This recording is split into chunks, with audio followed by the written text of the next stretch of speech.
بسم اللہ الرحمن الرحیم۔ حضرت محمد صلی اللہ علیہ وآلہ وسلم کے پیارے صحابی سیدنا ابو ذر فرماتے ہیں کہ میرے خلیل نے مجھے ان 7 اہم چیزوں کی وصیت فرمائی۔ پہلی، مساکین سے محبت کرو اور ان کے پاس بیٹھا کرو۔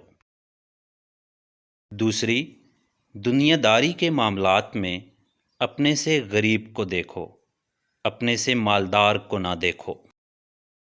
تیسری، اپنے رشتہ داروں کے ساتھ صلہ رحمی کرو، چاہے وہ تمہارے ساتھ جفا کریں۔ چوتھی، لا حول ولا قوت الا باللہ کثرت سے پڑھا کرو۔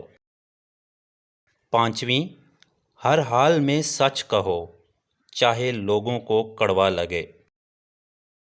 چھٹی، اللہ کی اطاعت کے بارے میں کسی کی ملامت خاطر میں نہ لاؤ۔